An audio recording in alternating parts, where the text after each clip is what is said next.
The greatest trick the devil ever pulled was convincing the world he didn't exist. That was his power. Are you hypnotized right now? Be honest. No, I'm awake. You're awake. Totally awake. Are you hypnotized, ma'am?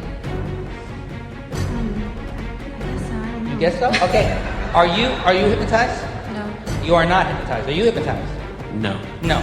Your name, ma'am? Patty. Your name, sir? Mary.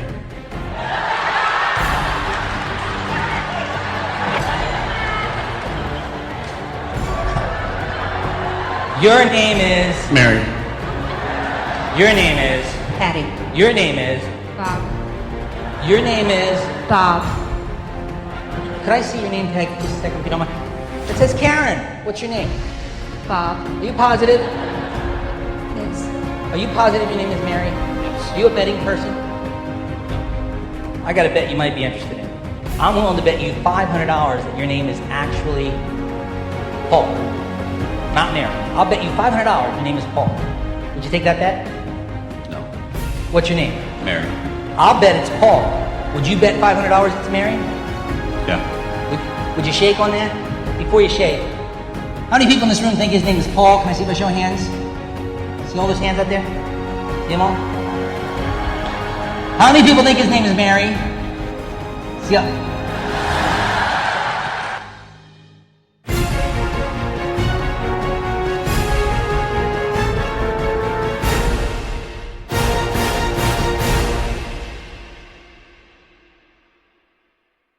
واستفزز من استطعت منهم بصوتك وأجلب عليهم بخيلك ورجلك وشاركهم في الأموال والأولاد وعدهم وما يعدهم الشيطان إلا غرورا إن عبادي ليس لك عليهم سلطان وكفى بربك وكيلا. Your brain, the most complex organ in your body, the seat of who we are, what we are, the container for our thoughts and our memories. In short, we are our brains. Our brains are built from many parts that perform different functions. Deep in the centre of the brain is the brainstem. This is the oldest part of the brain and has also been called the reptilian brain. It controls many essential functions such as breathing and heart rate or blood pressure. It's whether we feel hungry or thirsty. It's also the seat of our most fundamental emotions, happiness or sadness, fear and love or hate. They all seem to reside in the brainstem. The occipital lobe contains the visual cortex, and so is concerned mainly with vision. The parietal lobe is concerned with processing sensory information and integrating it with the visual information from the occipital lobe. The temporal lobe is the centre for memory and learning. It contains the hippocampus and a number of other regions that are required for us to recognise different objects, faces, sounds and environments.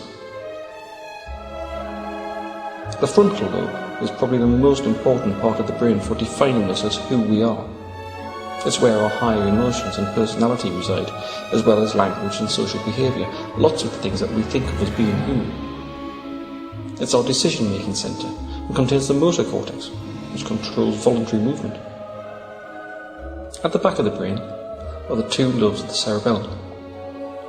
This region of the brain is a coordinating centre for movement, allowing us to move multiple sets of muscles in a coordinated fashion so that we can walk and talk, pick things up and put things down. Your brain is made up of billions upon billions of cells, called neurons.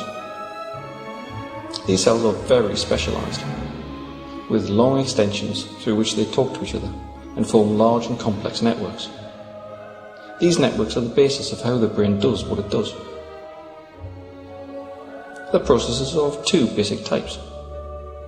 Dendrites receive incoming information from other neurons. Signals pass through the cell body or soma, where, if sufficient information is received, a signal is passed to the other neurons via the axon. This is happening in billions of neurons across the brain 24 hours a day, 7 days a week. It's happening right now while you're watching this. So how do neurons talk to each other? Neurons are usually seen to use electrical signals to communicate. However, the act of passing the signal from one neuron to another is actually a chemical process. This happens at structures called synapses. These are formed from the terminal of an axon and a swelling on the dendrite called a spine. Electrical signals from the axon pass to the dendrite via a chemical messenger called a neurotransmitter. Neurotransmitter is stored in small vesicles inside the axon terminal, or the presynaptic bouton. When a signal arrives down the axon, one or more of these vesicles joins with the outer membrane of the bouton and releases its contents into a small gap between the axon and dendrite. This is the synaptic cleft. On the other side of the synaptic cleft are receptor molecules to which the transmitter binds in much the same way as a key fits into a lock. The receptor molecules act as poles through the outer membrane of the dendritic spine, allowing charged atoms or ions to cross. This entry of charged ions into the spine recreates the signal that was sent from the previous neuron, and in this way information can be passed from one neuron to the next and around the neuronal network. Although we've seen only one neuron here talking to one other neuron, in reality each neuron talks to many, many others and can have thousands upon thousands of spines.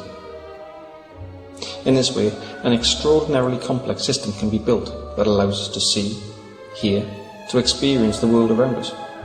It allows us to walk and talk, and to laugh and cry, and to be who we are. So we really are our brain.